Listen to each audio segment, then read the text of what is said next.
strictly speaking, I'd have to say that nemogenesis, fractal field dynamics, and particularly these lumen shells are all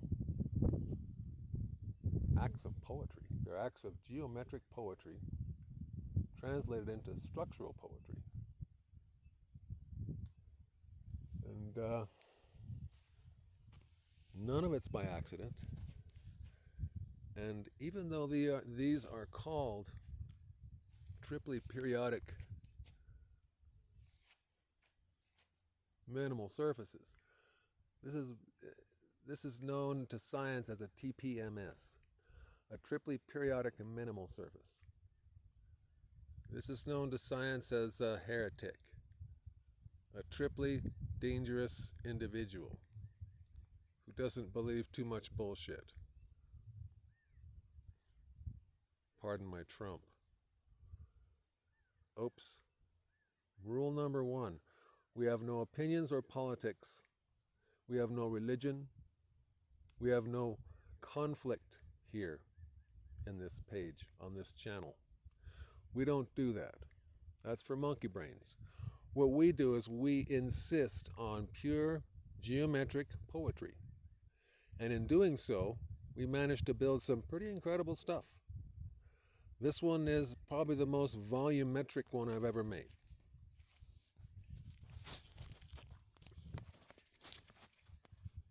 Hasta. You can see that it has a pentagonal corner. Qualian geometries of this kind have all sorts of mixed-in geometries. So let's start with the pentagonal corners. There are actually 14 pentagons in this structure if you count the ones that double as base pieces. The base piece is a triangle. It's this triangle. Whoops.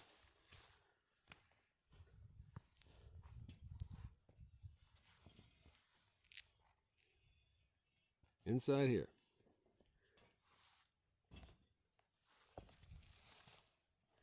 It's got the corners cut off.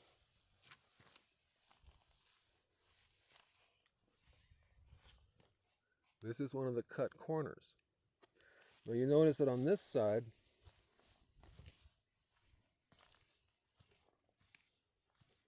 this pentagon is gold, and it rises up to an octahedral cap. You can actually see the square there. See that square on the very top? That's a square. But it's also made out of a rhombus on top of that. The blue gold is a rhombus. That bright blue and the gold on top of it is called a rhombus. Every wavicle really is two.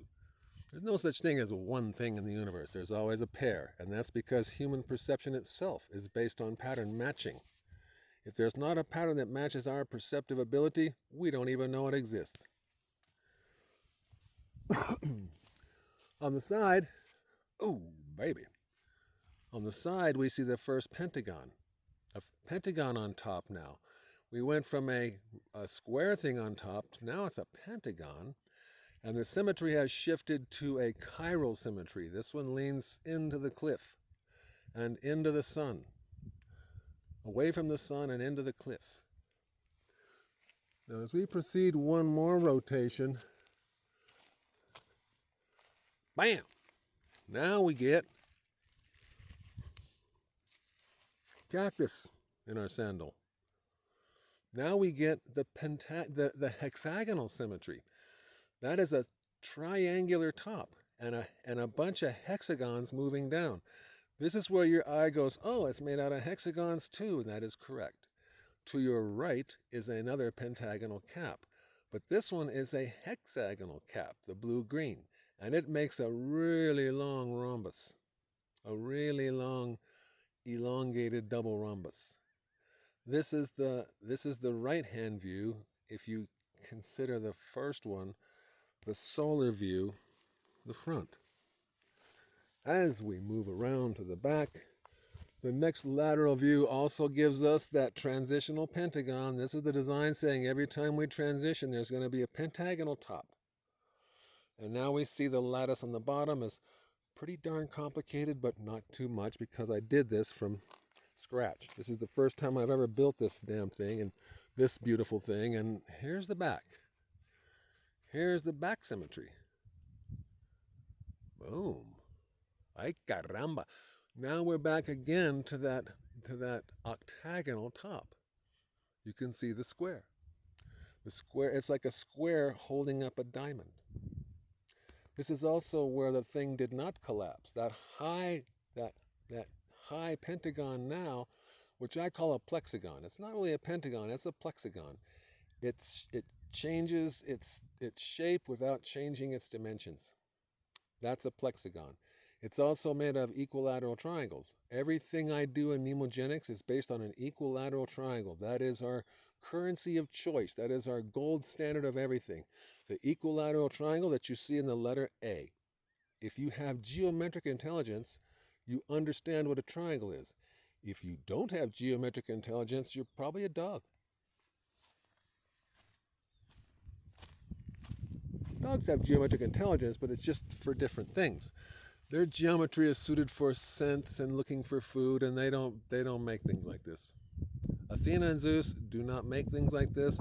All Athena does is get pissed off and grouchy when I start making these things. Dad, when are we going to go for a walk? Pipe down, little girl. We'll get there when we get there. We'll go when we go, love, love. Ammo. Parked in the shade. Back again to that hexagonal symmetry. Once again, bam, it just hits you in the face. Hexagons. Oh yeah, hexagons. Notice that rising red curve. All of these pieces have curvature. Gaussian curvature. You can look that up. Anywho, back to the front again. This is where we build. This is Mnemogenesis. This is Rod Craig, ResDog, signing off. Have a beautiful day.